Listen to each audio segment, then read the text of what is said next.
It looks pretty grim for people given the present distribution of power and the conditions that we are living in. But all is not lost. Hopefully, if even one of you come out of here as a light, as a struggler, as a fighter for people's freedom and people's rights, then this whole meeting would have been successful. So without further ado, I want to really talk about the theme of this gathering, which is resistance.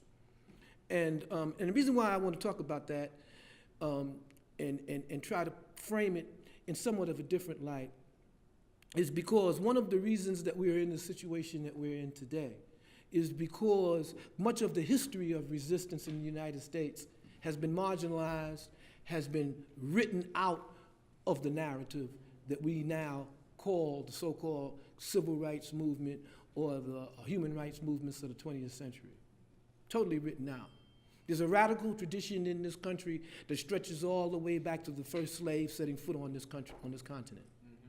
And this radical tradition has been marginalized, it's been intellectualized, and it's been demonized. And in my lifetime, it came to fruition with the demonization and the destruction of the Black Panther Party.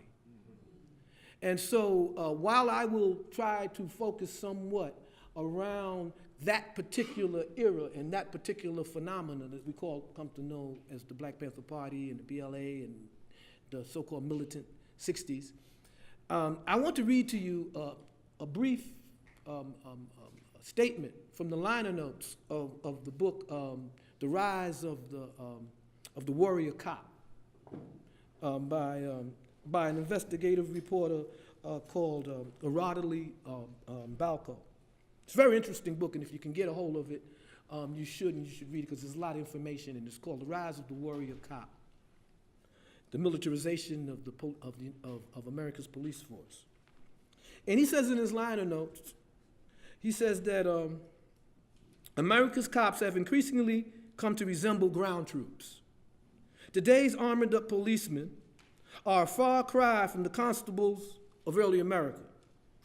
The unrest of the 1960s brought about the invention of the SWAT unit, Special Weapons and Tactics, which in turn led to the debut of military tactics in the ranks of police officers. Nixon's war on drugs, Reagan's war on poverty, Clinton's COPS program, and post-9/11 security state under Bush and Obama.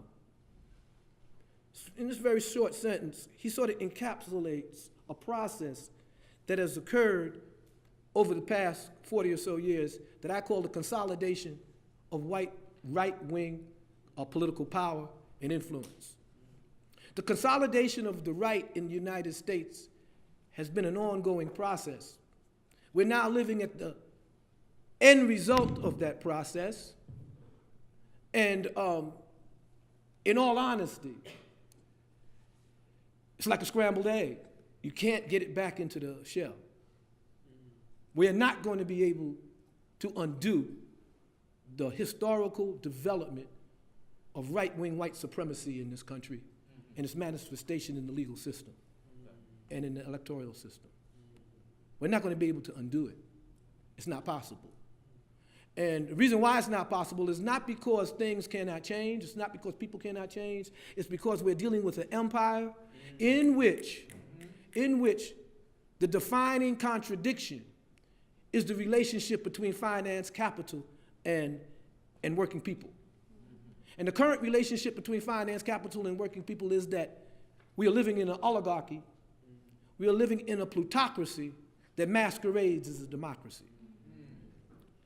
I call it democratic fascism. You know, the old definition of fascism was the marriage between industrial finance, capital, and the state. The Nazis, the original fascists, who started out in Italy as workers and wound up being the force that Mussolini fashioned, the original fascism that we saw after the crash of Western capitalism, the so-called stock market crash in 1929, fascism rose up as a consequence of the wealthy trying to reassert control over economies and over the imperial spoils that they have accumulated up until that point. So imperialism and the crisis of capitalism is what brought on fascism. And now we all know that the Henry Fords and many of the industrialists were crypto-Nazis. We all know from our history, and it's not no secret, that they supported the Nazi Party, that they supported fascism in Europe. And they supported it not only ideologically, but in terms of contributing to its industrial strength and its economic strength. So I don't look at World War I and World War II as it's defined as world wars. I look at them as the first and second imperial war of the 20th century. They were imperialist wars. And these imperialist wars drew into them and drew into the matrix, the narrative, the global geopolitics of the time, former colonies and peoples of color. We know in World War I that the French colonials and the British colonials drew heavily upon their colonial subjects to fight the wars in Europe. Africans rose up and fought in Europe because they thought that fighting in Europe on behalf of their colonial masters would ultimately lead to their self-respect and self-determination. It didn't. So there was this period between World War I and World War II in which the former imperial powers, the imperialist powers of that time, began to consolidate the world as we now know it, began to change relationships as we now know them. I could go on for days about the conflicts and contradictions that we are facing today in the Middle East, in the Ukraine, in Africa, in Asia, in Latin America, and show you that all of these crises, all of these situations have their roots in the injustices of the early 20th century. Have their roots in the exploitation of other people's lands, resources, and the dominations of their culture. Have their roots in the imposition of theologies that are alien to the indigenous cultures of people who were colonial subjects. So the crisis that we see in the Ukraine, for instance, didn't begin with Putin, nor did it begin with Khrushchev when he conceded the Ukraine sovereignty to the West. It didn't begin with NATO. NATO was a consequence of World War II. It didn't begin with any of these things. Actually, if we look at the real map of Europe and we look at the real causes of these conflicts, we could go all the way back, if we want to be nitpickers, to the invasion of the Mongols in Western Europe, to the Mongol invasions of Genghis Khan. But I don't want to get too erudite on you guys here. I want to keep it real. I want to keep it contemporary. My point is that every crisis that we have confronted today with, every situation where people are being murdered, where wars are being waged, where genocide is being perpetuated, has a consequence in a people's struggle for justice that has never been addressed, that politicians have glossed over. We see that with Palestine and the European settler state of Israel and the West backing of this European settler state. We see it in the Congo. We see it in Mali. We see it in West Africa. We see it in the Maghreb in North Africa. All over the world. We see it in Latin America. With the geopolitics of the embargo against Cuba, the U.S. support of right-wing fascists in Latin America for the past century.